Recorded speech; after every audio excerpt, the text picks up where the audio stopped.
18-ամյա ձերբակալված Դավիթ Մինասյանը, որը ձերբակալվել էր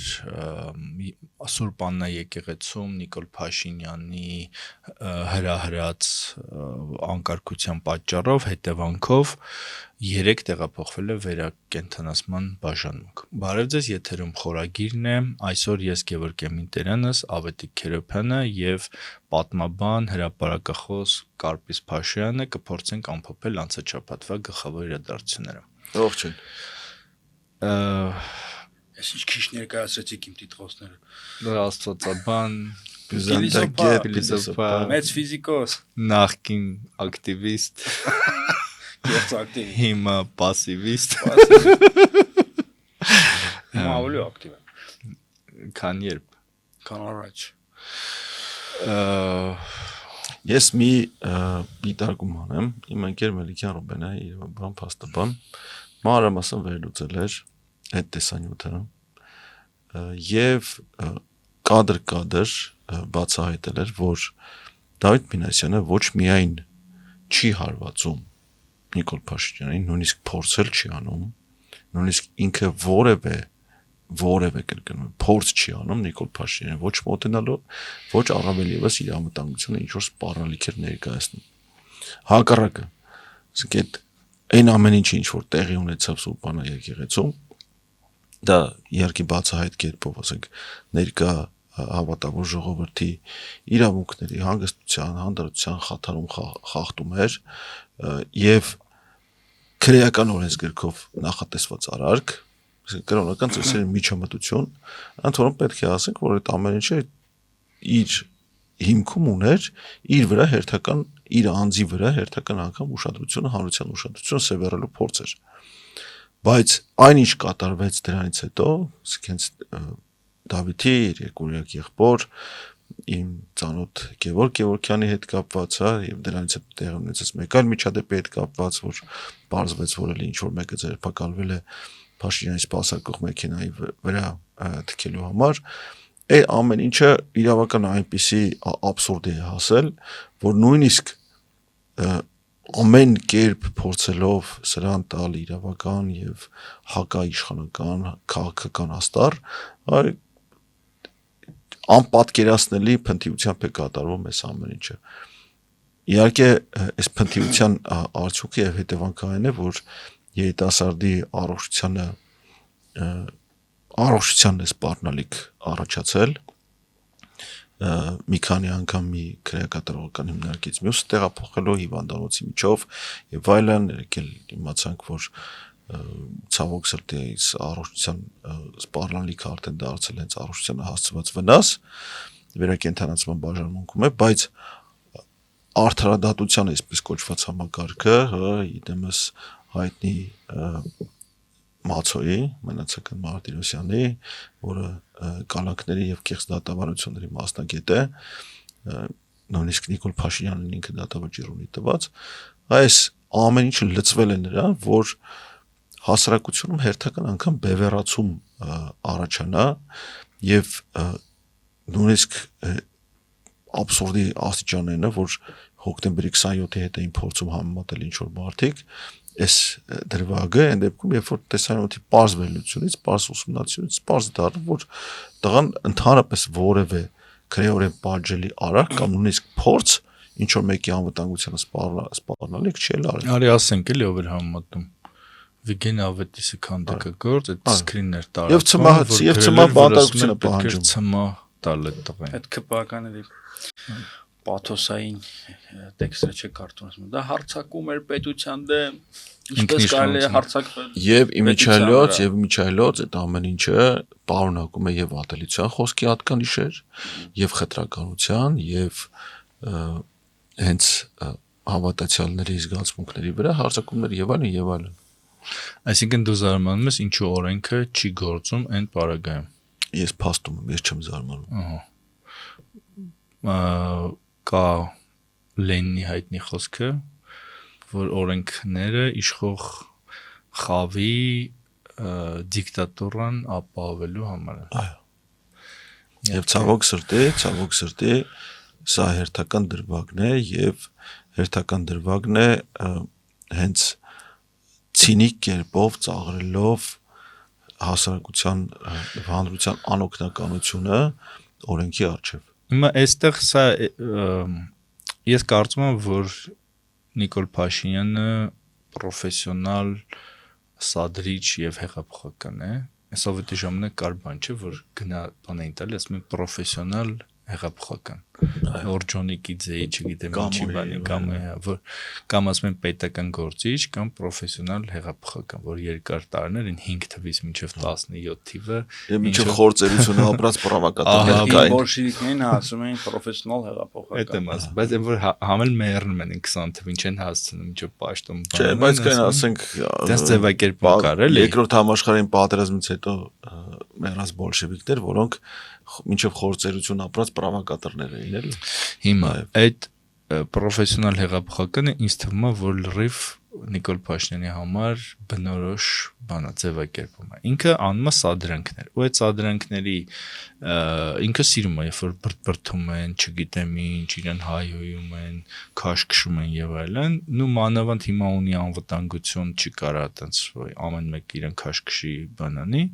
բայց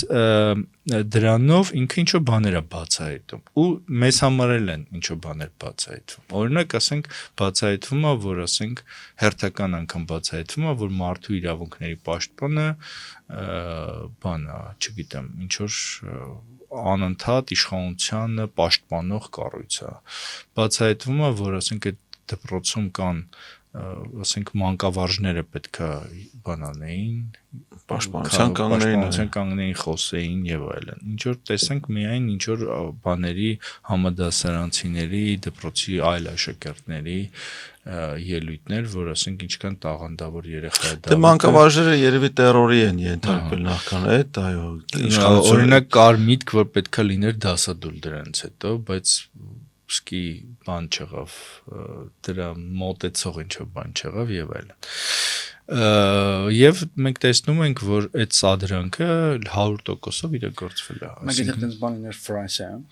կներեք, որ ընդհատեցի Փարիզի դու ընդհատելու համար ես ասում մեր մոտ Փարիզի ուսանողները եւ աշակերտները ավագ դպրոցների կվառային Փարիզի կեսը, ուղղակի մատնես միտինգներ եւ ակցիաներ կային։ Այնպես չի որ չի եղել այդպիսի բաներ, այո, ասենք Փարիզի կեսը կվառային, ավտոները շուռ կտային, չգիտեմ, անկարգություններ կսկսեին,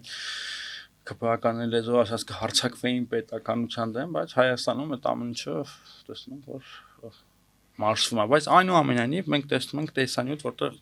Դավիթը ձեռքը երկարացնում է։ Չէ՞։ Պաշտպանություն։ Պաշտպանություն իր վրա հարձակման։ Ամեն դեպքում չի կարելի։ Դա պետքա ֆիքսենք, որովհետև Նիկոլ Փաշինյանից հետո էլ կյանք կա։ Այո։ Դե դա կոչվում է ֆիլք էլի։ Այստեղ մատ ուրիշ մի բան էլ կա։ Ուզում եմ միտքը շարունակեմ, բայց ինչի՞ Ալեն Սիմոնյանին կարելի է այդ դեպքում թքել։ Հենց ինքը Նիկոլ Փաշինյանն ասում էր, որ ինքը բան եղավ, մարդը վրթավել է, ափերից դուրս է եկել եւ ինչ-որ բան է արել, չկանխամտածված։ Բայց Դավիթ Մինասյանի դեպքում չենք կարող ասենք, որ մարդը ունի Ալեն Սիմոնյանը ունի արժանապատվություն։ Դե լրիվ 1984։ Այո, լրիվ 1984, որ կեսերն ավելի հավասար են, քան բան է։ 84-ը մի քիչ այլ է, բայց այս անասնաֆերմանը որոշ անասուններ ավելի շարունակելով այդ միտքից կապես այդպես է Նիկոլ Փաշինյանին պետք է գործունեության արդյունավետ տարածություն որպես այդպեսին փոթորիկ կոնֆլիկտ ինքը արդյունավետ է այդ տարածությունում խաղաղ ինստիտուցիոնալ գիտական մասնագիտական միջավայրում ինքը անպետք է եւ անարդյունավետ իրան պետք է քաշքշու փոթորիկ հեղափոխություն չընդհատվող հեղափոխություն եւ ամենտեղ համալսարանի կենտրոնական մասնաշենքում 95 թե 96 թվականում տեղի ունեցած ցեցկրտուկից սկսած մինչև մարտի 1 մինչև ինչ ցեցկրտուկ որին ինքը մասնակցել է որը դու տեսել ես որից տեսել դե պատմի իմանենք չէ դե հիմա շատ մարդ տեսել 30 տարի անցել ամեն դեպքում բայց Մարտի 1-ը չմոռանանք, որ բարձր բեմից սադրում էր, հա, եւ կոչ էր անում եւ իր բարերը կա, որ հոգին փառավորում ասենք, որ ծեծվող ոստիկաններ կան, ոստիկանների անուն տեսնելուց այդ ամեն ինչը փաստված է, հա։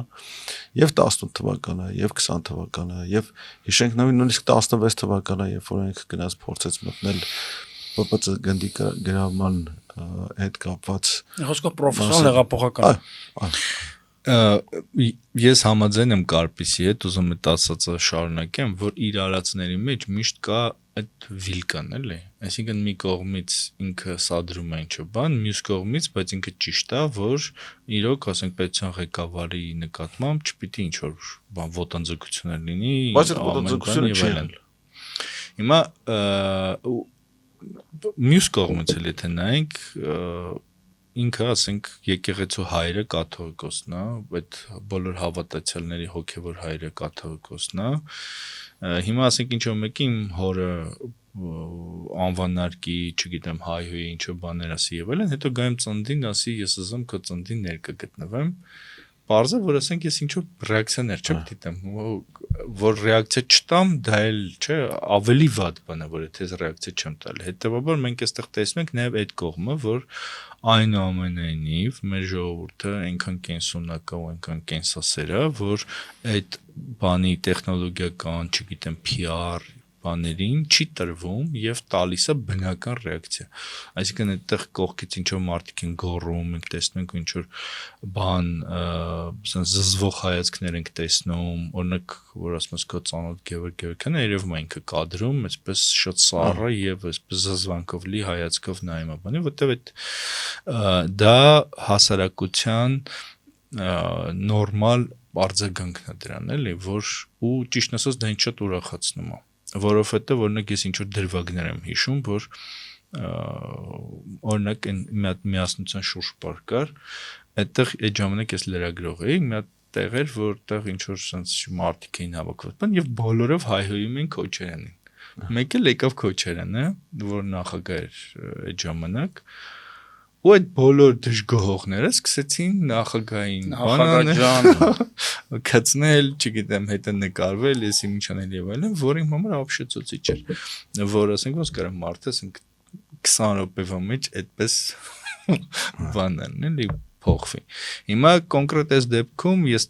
տեսնում եմ, որ ինչքան դիմադրություն, ինչքան օրգանիզմը ունի դիմադրելու պաշար, այնքան օրգանիզմը կենսունակ է։ Հիմա այդ դիմադրությունը մեր հասարակության, մեր երկրի, մեր ժողովրդի կենսունակության բաներից մեկն է, էլի։ Իհարկե, դա չպետք է լինի Դավիթ Մինասյանի առողջության հաշվին, կյանքի հաշվին, չգիտեմ ինչի հաշվին, բայց ամեն դեպքում այդ տղայա, որը պահել է մեր արժանապատվությունը, ես այդպես եմ կարծում։ Իսկ ես կարծում խնդիրը սոցիալական անարդարության մեջ է։ Ես ուղիղ համեմատական եմ տանում 2016 թվականի ՊՊՑ գնդի գրավման հետ, իրականում այդ իրադարձության համատեքստում մեր հասարակության մեջ շատ աղետալի Все-таки մի քիչ քպեական բանը մեջ է դրվում։ Ինչի՞ բայց։ Դե որ իրենք են չէ ուռճացնում այս դեպքը, ցենց հոկտեմբերից։ Չէ։ Ինչի համար եմ ասում, որ հասարակությունը արդարացրեց դա։ Ինչի համար արդարացրեց, որովհետև դրանից առաջ եղել էր պետության, իշխանության կողմից բռնություններ, ձևավորվել էր անարդարության ինչ-որ մատ միջավայր առնվազն մարդկային ընկալումներում եւ հասարակությունը արդարացնել այդ բռնությունը, նույնիսկ այն ոստիկանը, որը մինչև վերջ չլքեց իր պոստը, դիմադրեց, զոհվեց, մոռացության մատնվեց, ուշադրություն չդարձրեցին, դա շատ սարսափելի բան է, երբ որ հասարակության մեջ այսպեսի մտածողություն է լինում, մտածողությունը այդ ուղղությամբ է ճյուղավորվում։ Հիմա Նիկոլ Փաշինյանը պետք է հասկանա, որ իր օրոքել է հասարակության մեջ էլի մտածողությունը այդ ուղղությամբ շեղվել, քանի որ հարձակվել է եկեղեցու վրա, հարձակվել է կաթողիկոսի վրա, Արցախ հանձնել եւ պետք է հասկանա, որ իր նկատմամբ էլ եթե քայլեր իրականացվեն, դա կարող է արդարացվել, կարող է լեգիտիմացվել։ Դա պետք է հասկանալ, որ ամեն ինչ տես բումերանգի էֆեկտով իր պատասխանը գտնելու է եւ այդ տրամադրությունները գեներացվում են մեր հասարակության։ Բայց կա այնպիսի հասարակություն, որտեղ ասենք ոստիկանի հանդեպ բռնությունը քննադատությունն է, բանը ներքևի շերտում, էլի նկատի չունեմ, ասենք էլիտաների կամ պաշտոնյաների կամ բաների կողմից, այլ որ ներքևի շերտը ասի, որ այո, չի կարելի։ Ինձ թվում է, որ դա շատ նորմալ բան է, որտեվ մարդուն ծեծող, բռնող, խոշտանգող, չգիտեմ ինչ անող բանը առաջինը ոստիկանն է։ Չէ, երբեմն լինում են դեպքեր, որ օրինակ Ռուսաստանում տարիներ առաջ մի հատ ոստիկանի, որ անտառում Դաղստանում ոնց որ բռնեցին ու սպանեցին, հետո այդ իրավապահները վիդեո են գտել։ Այդ հեռախոսով նկարել են թե ոնց են սպանում, այդ հանցագործը ոստիկանին ասում է քո գոլեգաներին Դաղստանցի այդ ոստիկանը ասա որ չաշխատեն, այդ մեռնելուց առաջ ասում է աշխատեք եղբայրներ, այդ ոստիկանը հերոս ասում է։ Այդ վիդեոն տեսել եք, ռաբոտ է բրայցը։ Ինչ որ այդ բանը կարալնի որտեղ դա հերոսական այդ խոսքը նորից դարձել է թեւավոր խոսք Ռուսաստանում ռաբոտիցի վրաց է, բայց վերադառնանք բանին, այսօր մենք ականատես ենք լինում օրինականացված բռնության, հա, եւ որը օգտագործվում է միայն իշահ իշխանություն ներկայացնող անձանց եւ ոչ մի դեպքում այն չի ծառայում հանրության շահին։ Իհարկե դրա վրա ենք չենք զարմանում, բայց փաստում ենք հերթական անգամ, որ բռնությունը կիրառվում է եւ այդ բռնությունը ինչորից արդարացվում է հաջորդ օրը, այդ բռնությունը արդարացվում է այն իմաստով, որ կարող է նաեւ զենք կիրառել, կրակել եւ այլն, բայց որտեղ ու հետո պարզվում է մի բան, հա, որ պետք է հաշիվ տանք մեզ, որ ժողովուրդը սուպանա եկեղեցում հավաքված, պատրակեր ներկա եւ այլն, հետո մեկ է ներխուժում, ասենք, ու պետք է հասկանանք, որ զինված պահակախմբով ներխուժում է Նիկոլ Փաշինյանը այնտեղ, ճանապարհը փորձում հարտել դեպի Խորան, գրում հասնում է, հետա դառնում, խախտում հանդարտությունը, հանգստությունը եւ այդ ամեն ինչի, ու այդ մարդիկ այդտեղ զինված են, հա, ինչքան պետք է լինես սրբապիղծ, բառից բուն իմաստով, որ զինված պահակախմբով մտնես, փորձես պատարակում գնաս հասնես Դե լավ դա սրբապղծություն չէ, արի սրբապղծությունը ուրիշ բան է, սրբություն պղծողն, դատեղ չէ, եթե ասենք բաղար բարձանար Խորանի վրա կլներ սրբապղծություն, բայց դա անարգել է, անարգանքը, այո, անարգանք։ Ես ինչ բարորանային խիստ դե սրբապղծություն չէ, էլի, կարծես չեն, հիմա Ի վերջո եթե հասկանանք մոտավորապես թե ինչ իրավիճակ է, հա, մարդիկ այդտեղ կանգնած են, պատրակը մատուցվում, պատրակի մատուցման ժամանակ ինչ որ հավատավոր ժողովրդին ինչ որ կարգադրություններ արվում, հա, ծեսին համապատասխան եւ այլն, եւ այդ կարգն է խախտվել նաեւ։ Բայց բանը ասած չէ, քննչական կոմիտեի հաղորդագրության մեջ կար, որ ինքը քաղաքական գործունեություն է իրականացրել եկեղեցի մեջ եւ խանգարել են իր քաղաքական օրինական, ծառայական կամ քաղաքական գործունեություն իրականացնելու։ Այսինքն այդտեղ ոչ թե որպես հավատացյալ ներկայացել, այլ որպես պաշտոնյա, հա, եւ ոչ թե եկել է իր հավատքի կանչին համապատասխան կամ ըստ իր հավատքի կանչի, այլ եկել է նպատակով, դիտավորություն։ Այդտեղ մի հատ շեշտադրում կա, որ ինձ թվում է շատ հետաքրքիր ու կարևոր է։ Ինքը ցույց է տալիս վիդեոներին, որ պաս է պահում, չէ՞, ես ասում եմ, որ ես իմ ախպեր ջան, ես իմ պերասկի համար ինչ ունեք, ես իմ ինչի համար ինչ ունեք։ Բայց այս դրվագները ցույց են տալիս, որ ինքը իրական չի հասկանում ինչ է պահքը։ Այսինքն որ դա իրականում հոգևոր բան է, որ մտքի բան է, որ դու պետքա ներես, որ պետքա բանանես եւ այլն, դա մասը։ Չէ, բայց քանի որ փորը լայն իմաստով փորը, հա, այսինքն կենցաղային բարեկեցությունը գովազդում է նույնիսկ որպես քաղաքական դիրքորոշում, հենց գերիշխող քաղաքական դիրքորոշում, չպետք է զարմանալ, այո, որ հենց ուտելիքի հետ կապված իր դիրքորոշումը ներկայացնում է որպես։ Բայց դա ինքն բաց է, դա որ անդադ ուտել, անդադ չգիտեմ, մտնում է մանկապարտեզ, ասում ես ինչ լավ հոտակ է, ինչ ուտելիքի բան, ասես ամեն ինչը ուտելիքի շուրջ է թաքնված, բայց վատ քողարկված նշաններ են հենց այդ քաղաքականության, որ փորը հենց լայն իմաստով ներկայացվում է որպես դոմինանտ, բայց մարդկանց դա դուր է գալիս։ Դա էլ մյուս կողմն է, որ մարդիկ օրինակ ասում են մենք Ասենք դա նորմալ մարդու հասարակ մարդու բան ոճա գործնեությունը եւ այլն եւ ինչու խավ կա որ խավ կա որը շատ սիրում է իրան հենց այդ պատճառը որ ասենք ինքը մենակ ուտելու մասնամետ այդ նույն ձև սիրում էին Միչալոց նաեւ Սերժ Սարգսյանին Ռոբերտ Քոչարյանին երբեք չեն սիրել երբ նաեւ անարդարաբար երբ են սիրել այդ ոչ թե նույն բանի այդ տեսակի մարդիկ որոնք միշտ իշխանության հարսանիքների էր գնում եւ կնունքների էր գնում Քոչյանը դրանց չէր գնում այդ բանը կար Դավիթի դեպքը եթե ես իմ համար ամփոփեմ իհարկե չպետք է տենց բան անել ինչ էլ լիներ ձեռքը չպետք է երկարացնել բայց նաեւ պետք է փաստել որ Նիկոլ Փաշինյանը նորից ստեղծել է այնպիսի մի իրականություն որտեղ բռնությունը սկսում է լեգիտիմ ընկալվել ինչը շատ վատ է Իմ եզրակացությունը դա է բայց մենք ընդհանրապես հակված ենք դրան բռնությանը որ արդարադատությանը չսպասել ու ինքներս դիմենք բռնությանը դա եւ չգիտեմ պատմականորեն այդպես ստացվել չգիտեմ Նեմեսիս ասալա եւ այլն եւ նաեւ անհատական մակարդակում դա կա Այսինքն օրինակ մարդը, որը գնդի է դատարան, ոստիկանություն եւ այդպես է հարցը լուծում, ինքը համարվում է թույլ տղամարդ, գործ տվող եւ այլն բան, մարդը, որը որսորդական հրացանը վերցնում է գնում, ասենք ոչնչացնում է համարվում է տղամարդ եւ այլն։ Հիմա սա նաեւ այդպիսի կողմն է, էլի։ Միևնույնն է, էլի եմ կրկնում, սա այդ դեպքը չէ։ Իսկ այդ որակումը Մինասյան Դավիթի գործողություններին ուղղակի չի վերաբերում։ Իմ մտավախությունը մի չափալախը, մի չանչը կա փոխակերպի տանգավոր փոթորկի եւ կործանի ամեն ինչ։ Այսինքն սկսի քաղաքացիական բախում, ինչի՞ չէ։ Ես ինչի՞ չէ։ Արաբական գարունը ինչից սկսեց։ Մի մարդու ակցիայից։ Հերկիզմից։ Այո, ինքն է։ Թունիսի։ Բայց քանի որ արաբական գարնան հետևում կանգնած էին արևմտյան տեխնոլոգիաները, ու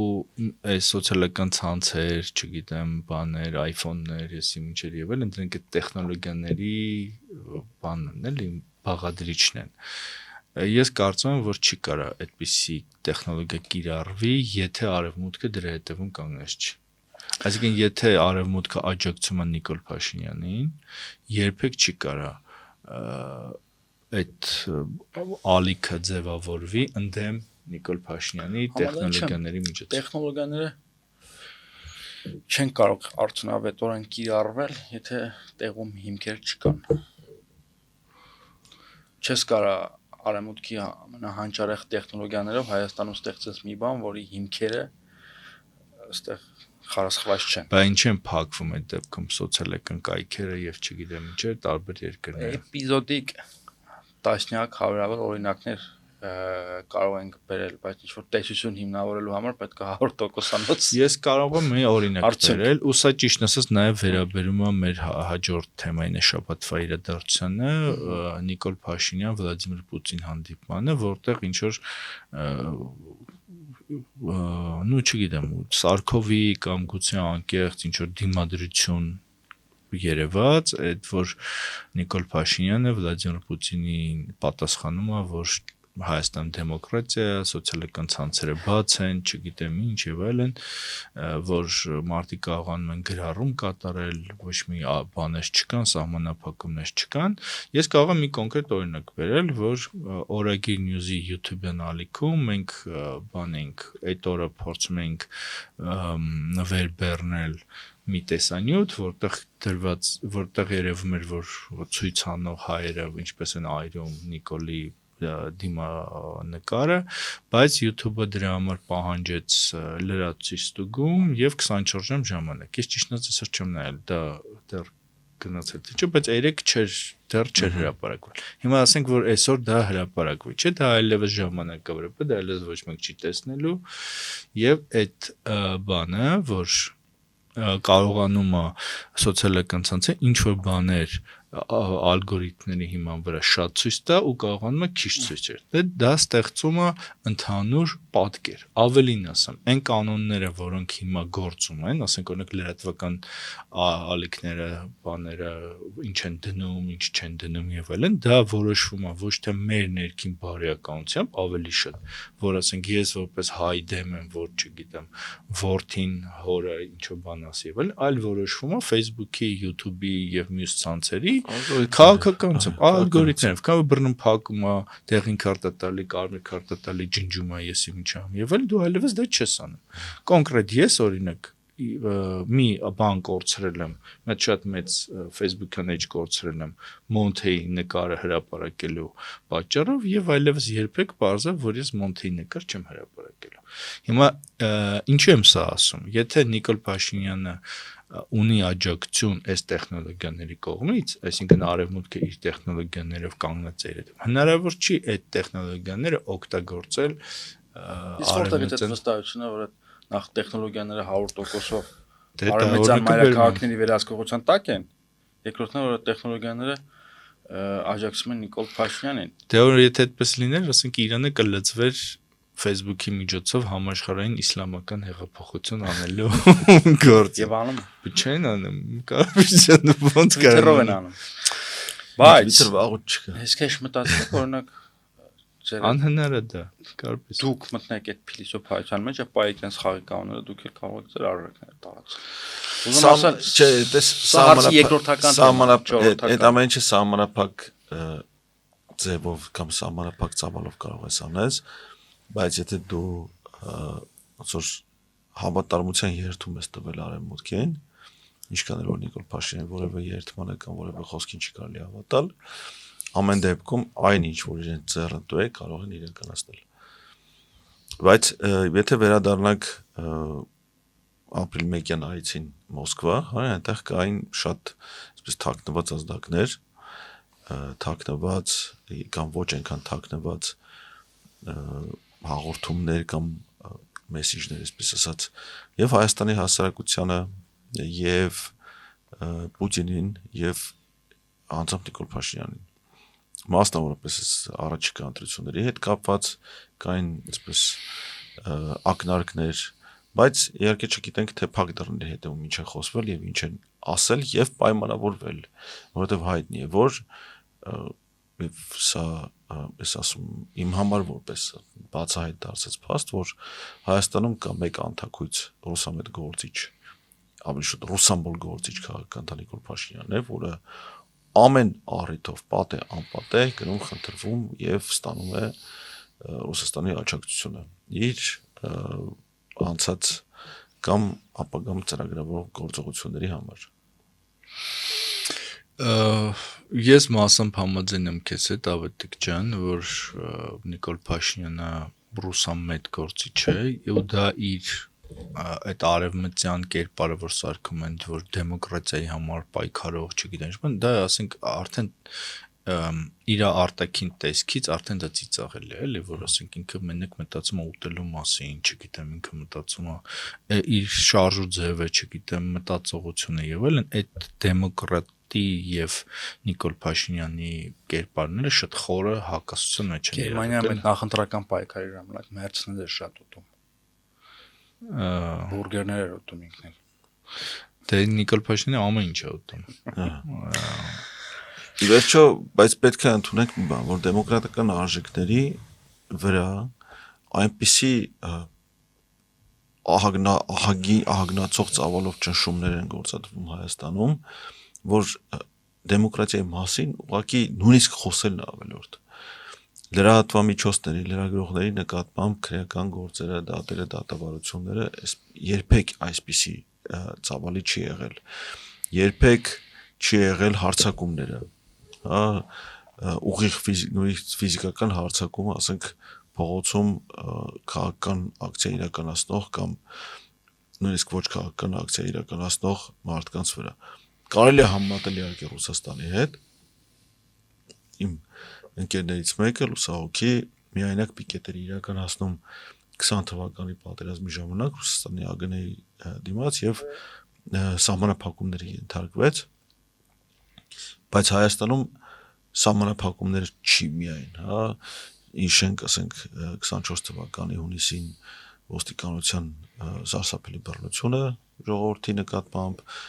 իշենք նույն այդ օրերին, ասենք դաշնակցության գրասենյակից դուրս եկող ազգային ժողովի պատգամավորի նկատմամբ տասնյակ ոստիկաններով բռնության գործադրումը, ոչ թե փորձը, գործադրումը ուղղի եթերում եւ դրան որևէ իրավական գնահատականի բացակայությունը կամ իրավական հետևանքի բացակայությունը եւ այլն։ Մենակ մի դեպք կա, որ փողոցում կամերաների առաջ լրագրողուն հարված հասցրած ոստիկանի գործը վերջապես գնացել ասել է դատարան։ Վերջապես։ Բայց այդ մի դեպք է։ Ուրիշ նման դեպք դա չկա։ Ավետիք ջան, դա ոչ միայն նախ Հայաստանում դա հին ավանդույթ է, բայց դա միայն Հայաստանի չի բնորոշ, ինձ թվում է դա ամբողջ աշխարհում է այդպես, որ ոստիկաններին երբեք փուր չեն տալիս։ Նու կարող է ինչ-որ օրենք, շատ ուժեղ օրենքներ խախտեն, եսի ինչ-որ բաներ լինեն, բայց Հայաստանում ես երբեք չեմ տեսել, որ ասենք ոչ Լևոն Տեր-Պետրոսյանի ժամանակ, ոչ ասենք Վանո Սիրադեղյանի բանի ժամանակ, նախարար եղած ժամանակ ոստիկանները սարսափելի բաներ են արել։ Բայց դա եղել է հանուն բանի, հանուն իրավակարգի վերականգնման ձևակերպ, որովհետև ոստիկանները միշտ ծառայում են իշխանություններին եւ բնականաբար ոչ մի հաջորդ իշխանություն չի պատժում նախորդ իշխանությունը հավատարիմ ծառայեց ոչ ոստիկաններին, ոչ դատավորներին, ոչ Դու Հայաստանի օրինակը բերես, ես բերեմ Միացյալ Նահանգների օրինակը։ Ես գիտեմ, որ նույն դեպք է եղել, որ ոստիկաններից պահանջել են, որ օպերին սպանած մարդու գլուխը բերեն։ Հայաստանում։ Միացյալ Նահանգներում։ Հիմա իհարկե նման բան չկա։ Միացյալ Նահանգներում, բայց ասածս իմաստն ինչ է, որ պարզա որ այդ հրաման տված որ ինչքան էլ դա ապօրինյա եւ այլն, հետո բայց դա որպես կատարող միշտ է կոծկվում է։ Միացյալ Նահանգներում որտեղ կա սահմանադրության նկատմամբ բացառիկ հարգանք, հա, եւ իհարկե այնտեղ էլ ունենք, ասենք ոստիկան սպանելը քրեական, այսպես դասակարգման մեջ շատ ավելի ծանր հանցանք է, քան սովորական։ Watergate-ի սկանդալից հետո Ռիչարդ Նիքսոնի ժամանակ գլխավոր դատախազ, այսպես արտադատության նախարար աշխատող անձը 1.5 տարի անցկացրել է բանտային ճաղերի հետևում իր մասնակցության համար։ Իսկ այնտեղ նույնիսկ եթե դու իշխանության պրեզիդենտին հավատարիմ պետական պաշտոնյա ես, դու այնտեղ շանս չունես արդարադատությունից խուսափելու։ 2 թե 3 օր առաջ Փեմբոնդին ազատվեց պաշտոնից եւ իրեն իրականում սպառվում է բանտային ես քեզ համաձայն եմ ավետիք ջան, բայց այդտեղ մի հատ ուրիշ պահ կա էլի, դա այդ հռոմեական ընկալումն է, որ կան ինչ որ բաներ, որոնք չի կարելի թույլ տալ, որովհետև եթե դու դա թույլ տաս, պետության դիմագիծը կփոխվի։ Օրինակ, այդպիսի բանը Կեսարի սպանությունը։ Կեսարը, որը ամեն ինչ էր Հռոմի համար հայր էր, ժողովրդի ուզուրպատորներ եւ այլն, ինքը փորձում էր բանաներ, փոխեր պետության կառուցվածքը։ Ուզուրպատոր էր։ Հա, եւ այդ պատճառով նույնիսկ ամենահավատարիմ մարդիկ իրանց սպանեցին, որովհետև համարեցին դավաճանը ինքն էր։ Հա,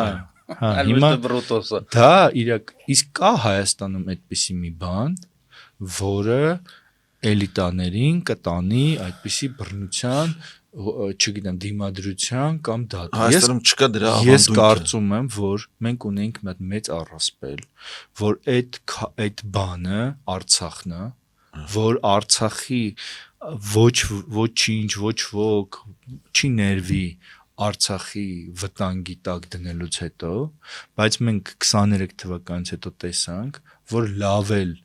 ինչ որ թևեր կարան լռեն, այսպես ռուբիլնիկից անջատվեն ու ընդհանրապես ձեն ծպտուն չհանեն։ Ինչ որ թևեր կարան հարմարվեն, ինչ որ թևեր կարան, ասենք, փող ստանան ու ուրախ լինեն, որ ինչ որ բիզնեսը մեծացել է կամ ինչեղի եւ այլն, եւ այդ միֆը պայթեց։ Ես շատ կուզենամ, որ հայ ժողովուրդը ունենա այդպիսի բան, որ իմանան, որ սա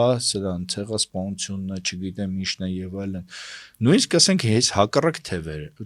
բաներ էլ, ասենք խաղաղության դարաշրջանն է, եսին թրիպն է, եսին միշտ նա որ հայ ժողովուրդը պատրաստ է ամեն ինչի գնա, բայց դա թույլ չի տա։ Այդպիսի բան չկա։ Էլիտ որտեվ հայկական էլիտան կամ էլիտաները չունեն կարմիր գծեր։ Փողը դու ինչ ուզում ես հետները արա։ Ուրեմն 23 թվականին Համաձայն չես 23 թվականին Միջալոց սա մեր երևի հաջորդ թեմային է վերաբերվում վախկոտ գեներալների, վախկոտ եւ փախած գեներալների թեմային, որը այսօր այս շաբաթ հնչեցելի բարձր այսպես բարձրախոսներից կամ միկրոֆոններից ուրեմն 23 թվականին երբ Արցախը դեռ շրջափակման մեջ էր, արդեն ավելի շուտ շրջափակման մեջ էր, ես զինվորականների մի այսպես շրջապատում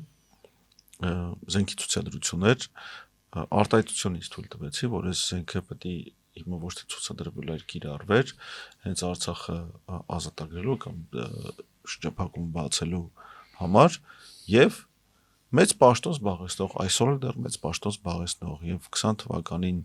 գեներալի պատերազմից առաջ գեներալի կոչում ստացած ինչ-որ մեկը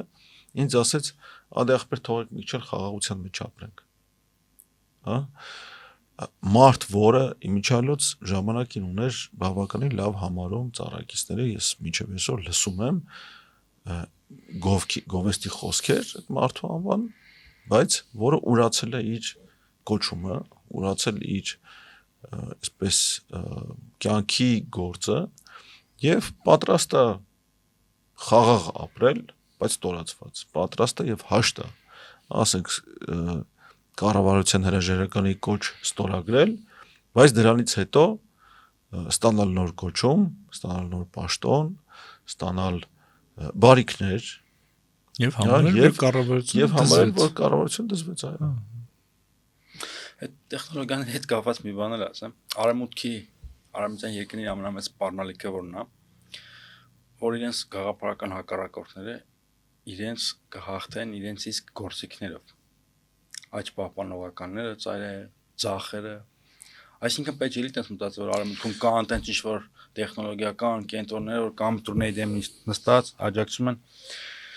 Նիկոլ Փաշինյանին, ու Նիկոլ Փաշինյանը դառնում է անպարտելի։ Նիկոլ Փաշինյանին կարելի է հաղթել այդ նույն ժողովրդավարական գործիքներով։ Իդեպ, գանք ժողովրդավարությանը։ Հայաստանում կան ժողովրդավարության ավանդույթներ, եւ այդ ավանդույթները ձևավորվել են սովետի վերջից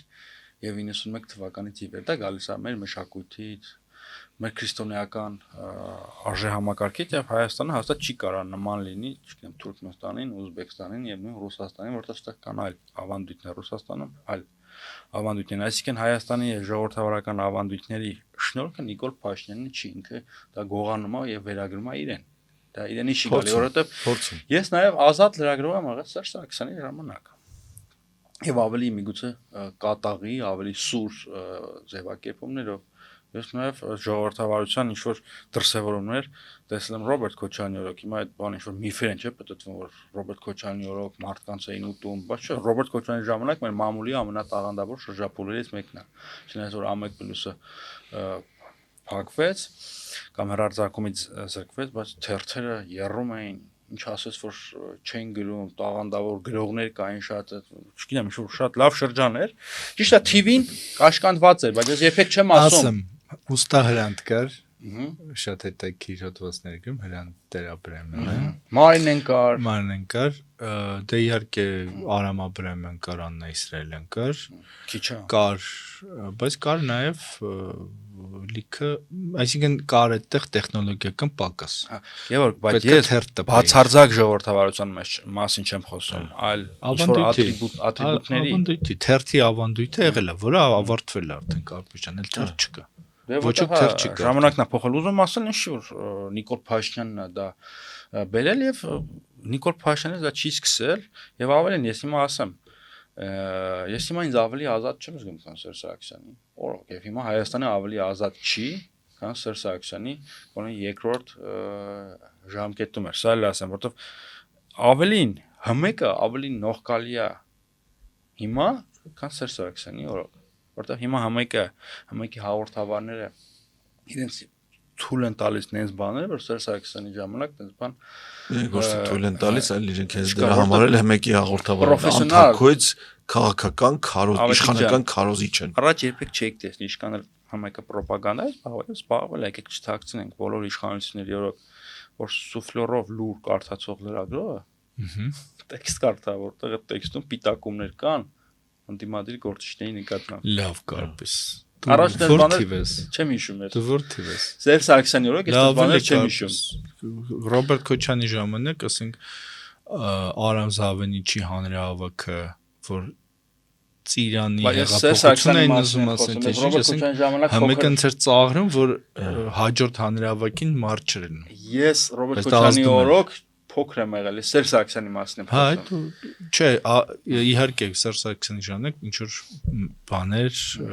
արտոնություններ, ազատ խոսք եղել է։ Նորից եմ ասում, բացարձակ ժողովրդավարության մասին չենք խոսում, բայց գանք բուն թեմային, Պուտինի մոտ դրա մասին խոսել է։ Պարզոնակ տղայություն է։ Ինչի համար է դու դա անում, կո պետության ինչ Բայց արևմտյան մամուլը ոնց անդրադարձավ դրան։ բերում։ Բայց մի րոպե հիմա Deutsche ասեմ։ Welle-ն, չգիտեմ, Եվ ոչ միայն դա, բայց այսինքն հիմա հանուն Deutsche Welle-ի հանուն արևմտյան մամուլի կոմպլիմենտների մենք վտանգի տակ ենք դնում։ բայց Նիկոլ Փաշինյանը հենց դրա համար է պետք արևմուտքին։ Այսինքն մեր համար ի՞նչն է կարևոր Ռուսերեն ասած պատյոպկայի անում Պուտինին։ Մեր համար ի՞նչն է կարևոր ատոմային էներգիան, երկաթգիծը, Սա դրանքը։ Միչանսկը։ Սա դրանքը։ Էտա։ Իրական դա է մենակ։ Ես դա է, ու դա է, դա ես կարծում եմ, որ դա իլյուզիան է, արտաքին բանն է, որը պետք է արևմուտքին որ նայեք բանը, բայց Ռուսաստանն էլ է դա ձեռնտու, որտեվ դա հիմք է տալիս հետո պատժելու Հայաստանին, ասել որ նայեք, ասես գալիս էր հաթաթեր տալի դրա համար ձեր գլխին ես իմիշ բերեցինք, եւ մյուսը այնա, որ դա հրաշալի հնարավորություն է Հայաստանը օգտագործելու ինչ-որ բաների համար։ Այստեղ գիտեք ինչն է նյարդայնացում ամենի շատ այդ ղազախների, ռուսների, ադրբեջանցիների մարդկանց այդ ոգևորված արձագանքները, որովհետև այդ մարդիկ ապրելով այդ դիկտատուրաների պայմաններում ադրբեջանցիները, ղազախները շատ պարզունակ պատկերացումներ ունեն ազատության վերաբերյալ եւ ժողովրդավարությունը իրենց համար այդ նույն ռուսական լիբերալ շրջանակների համար ինչ-որ կրոնա, այլ ոչ թե կառավարման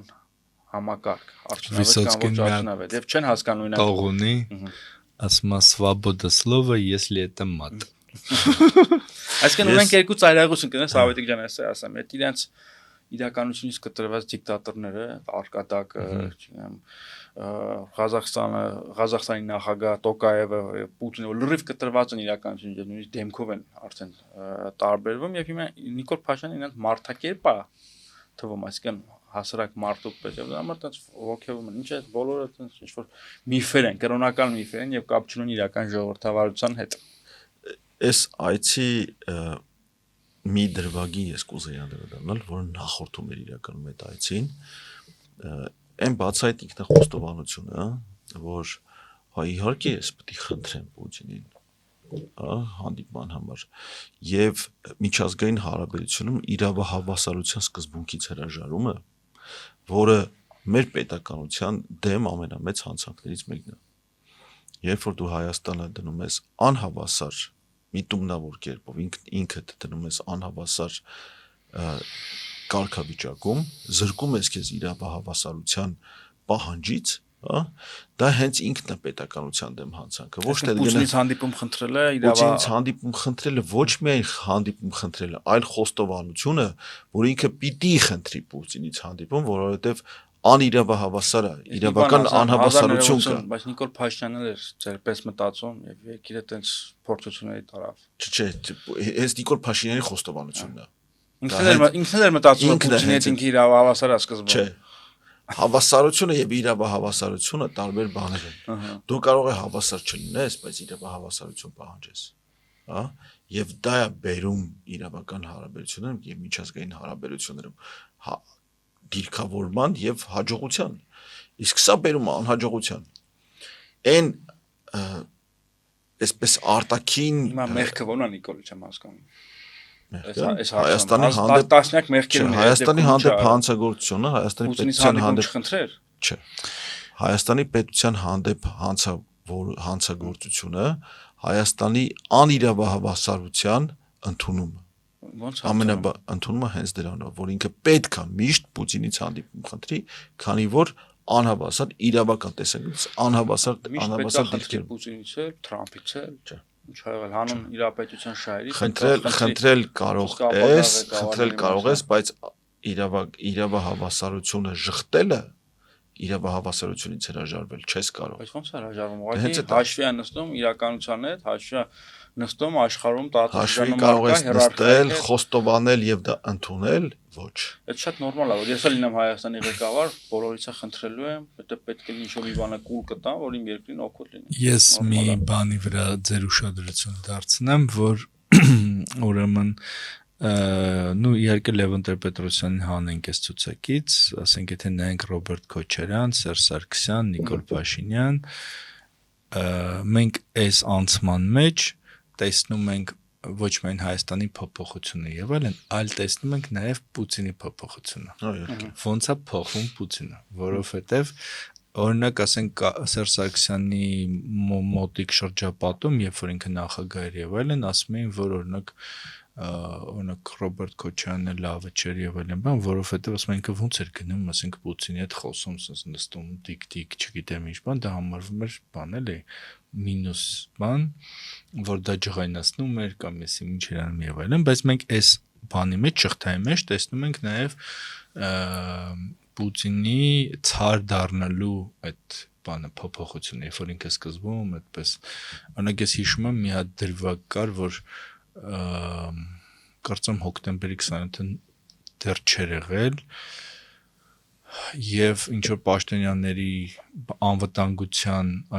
բաների ղեկավարների հետ հանդիպում էր, որ Սերժ Սարգսյանը հետ պատճվելով բարևեց, չէ՞։ Ինքը այն ժամանակ դեռ FSB-ի ղեկավարն էր Պուտինը, բոլորին ձեռքով բարևեց, այդ մտավ ձեռքով բարևեց, Սերժ Սարգսյանին գլխառնվելով, դու ճիշտ ես, հենց սկսեցի պատմել, ես էլ դաշտի, մեծ կլոր դահլիճում էր եւ այլն։ Սպիտակ։ Ես էլ չնկատի 16 ես էլ ժամանակ չափահաս էի, հա։ Բայց ղեկավարի կամ պետությունը ներկայացնող պաշտոնյայի դիրքի եւ դիրքորոշման հետևանքը, մենք պետք է լավ հասկանանք։ Երբ որ դու գնում ես եւ ներկայանում ես որպես հավասար, մի վերաբերմունքի ես արժանում եւ մի տեսակի վերաբերմունքի արժանում քո պետությունը։ Երբ որ գնում ես ստորակարշ եւ ինչքան էլ ուզում բառեր խոսես, հա, բայց երբ որ դու նորից ներքին լեսարանում ընդունել ես քո, իսկն հրաժարվել ես իրավահավասարությունից, անդրի ուրիշ տեսակի վերաբերմունքի ես արժանում։ Ես առաջարկում եմ, որ մենք այս շղթան տեսնելով աղոթենք Նիկոլ Փաշինյանի առողջության համար, որովհետեւ հաջորդը ծնկաչոք Երևանից կարող է գնա մինչև Մոսկվա։ Բաղդադի խալիֆի հեքիաթն ես հիշում եւ ծեր կնոջ, բայց դա այդպես չէ։ Իրականում մենք շղթասի դա ճիշտ է, որ տենց է գնում։ Դուք քաղաքական հերձվածողության մեջ եք։ Նիկոլ Փաշինյանին համարելով ռուսամետ գործիչ։ Հա։ Դա հերձված է։ Ես կարող եմ բացատրեմ ինչ եմ այդպես կարծում։ Okay։ Ես կարող եմ բացատրեմ, որ իմ կարծիքով շատ բարձր մակարդակում, ասենք Պուտին, Թրամփ կամ չգիտեմ ինչ որ բարձր մակարդակում կա պայմանավորվածություն, որ Ռուսաստանի համար պետք են լինեն ինչ որ բաներ, օդի կամ ինչ որ շլյուզներ եւ այլն, որպեսզի ինքը չխեղդվի եւ վերջնական չջախջախվի։ Այդ շլյուզներից մեկը Հայաստանն է, որի միջոցով թույլ է տրվում կենսական անհրաժեշտության իրեր, չգիտեմ ինչեր, բաներ տեղափոխել, շրջանցել այդ բաները, օրենքները, չէ, եթե լինի չէ, բանը մոբայլ սենթերը չի դառ, այն առաջին կետից կիշնի ներքև։ Հեռախոս վաճառող ընկերություն չի կարող լինի Հայաստանում ամենամեծ հարկ վճարողը։ Քանի դեռ մոբայլ սենթերը գտնվում է ամենաառաջին կետում, որտեղ վճարում է հարկ, դա նշանակում է, որ Ռուսաստանը Հայաստանի միջոցով շրջանցում է արևմտյան պատժամիջոցները, իսկ արևմուտքը դրա վրա աչք է փակում։ Կոնսորտը ոչ միայն Հայաստանը Դե ոչ միայն, իհարկե, բայց Հայաստանը դրանցից մեկն է։ Հիմնավորումը տնտեսականն է։ Չէ, թող շարունակեմ։ Բայց այդ պատկերը ամբողջական պահելու համար, որպեսզի այդ դա լինի բան, որ նայեք ինչքան եւ այլն, Ռուսաստանը ինչ բաներ է անում։ Օրինակ խոսում է գազի գնից, խոսում է չգիտեմ ինչից, ինչ որ ռուսական ուղղվածությամբ մարդիկ գալիս են այստեղ փորձում են ինչ որ իշխանապողություն անել եւ այլն, բայց այդ իշխանապողություն անողների մեջ օրինակ ես քաղաքական միտք չեմ տեսնում։ Այսինքն ես մտածում եմ, որ այդ մարդիկ էլ գիտեն, որ իրանք չեն անելու իշխանապողություն, այլ ծախսում են ինչ-որ փող, մենք այդպիսի օրինակներ ունենք, օրինակ ասենք Տիգրան Արզականցյանը, որ ուներ լիքը փող,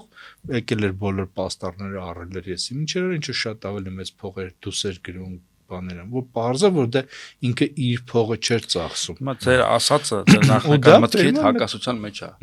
Որ Հիմա արևմուտքի աջակցությունը վայելող, արևմտյան տեխնոլոգիաների աջակցությունը վայելող գործը չէ, թե ռուսամետ է։ Ինքը աջակցությունը վայելում է։ Արևելքի եւ Ռուսաստանի միջև պայմանավորվածություններից օգտվող։ Չէ, ինքը այդ աջակցությունը վայելում է։ Օվերչիկի հոդվածը կարդացել եք։ Այո, իհարկե։ Պրոբլեմ չեք տեսնում։ Դրանք նախազգուշական ինչ-որ բաներ են, որ բայց ոչ Նիկոլ Փաշինյանին։ ոնց էր Արցախից առաջ ոնց էր Ռուսաստանը բանանում։ Այդ նույն բանը հիմա շարունակում։ Այսինքն իրանք այն ժամանակ ուզում էին Նիկոլ Փաշինյանին փոխեն ու չէին կարող փոխեն։ Հա։ Եթե ուզենան փոխեն, այդ բոլոր ԿՊ-ականների մեծ մասի վրա կա հաստատ դանոսներ։ Ոչ թե Նիկոլ Փաշինյանն է նվազեցնում, այլ Գևորգը, որտեղ Գևորգին թվում է, որ Հայաստանում տենց ինչ-որ մեկը կարա ճտսնի, ինչ-որ մատ կենտրոնից եւ Հայաստանը սուպերմարկետ չի։ Չէ, Հայաստանում կան ռուսական մեծ հիմնարկներ, Ռուսաստանի հետ կապված բաներ եւ ավելին ասեմ, Հայաստանում մեծ փող ունեցող բոլոր մարդիկ, մեծ կապիտալ, չգիտեմ, դիրք ունեցող եւ այլ բոլոր մարդիկ հետևում են շատ ուշադիր Ռուսաստան։ Ես կարող եմ մի հատ օրինակ բերեմ։ Ես համասանի մամուլի խոսնակն էի, իդեպ իմ ու Կարպիսի կենսագրության մեջ հատվել է, մենք տարբեր խրամատներում էինք։ Ես էլ Արարատ Միրզյանի մամուլի խոսնակ։ Այո, եւ ես քեզ պետք է շնորհակալություն հայտնեմ, հեսա կասեմ այդ շնորհակալությունը։ Ուրեմն ես ասացի, որ համասան ունի ռուսերեն H, որ ոչ ոք չի նայում։ Ավելին, դա ինչ որ մի հատ աղջիկա թարգմանություն անում, ալարում է մի օր թարգմանի, ու դա անհնար է, այդ ամբողջ համասանիչը մի հոգի թարգմանի։ Ասի որ եկեք այս ռուսերեն H-ը կամ փակենք, սարքենք անգլերեն, թե բոլոր ռուսները որ կգան Հայաստան ինչ բան սովորեն, իրենք անգլերեն գիտեն։ Կամ սարքենք հատուկ ռուսների համար H, որ հատուկ ասենք երևա, որ չգիտեմ, որտեղ հյուրանոց կարաս վարձես, ինչ տրանսպորտով կարաս գնաս, այս ինչ ֆակուլտետում սովորելու, ինչ կարժենա ռուբլիով եւ այլն, այսպեսի H սարքենք։ Ու իմաստ չունի այդ ամբոլոր լուրերը, որ ասենք Պարի խմբակը կամ գիտարիստ եսիմ ինչը Արուսիկը ինչ որ բան նվագել կամ բան, այդ ամեն ինչը թարգմանել ռուսերեն, Google Translate-ով սխալ, չգիտեմ ինչ բանը, ու դնել բան։ Եվ դրան իմ ղեկավարը ասաց, որ չէ, դա չանես, ասի ինչու, ասես ռուսները շատ խանդով են նայում այդ ռուսերենի այդ զնաչոկին, այսինքն այդ զնաչոկն է շատ բան որոշ։ Հիմա այդ մտածողությունը Հայաստանում բոլոր բան էլիտաները ունեն իրենց մեջ։ Վախը հյուսիսից, վախը Մոսկվայից, ենթարկվելը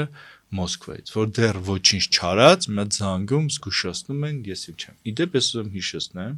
որ օրինակ Շուշին մենք այդպես ենք գրավել։ Մենք սկզբում ռուսներին ասել ենք, որ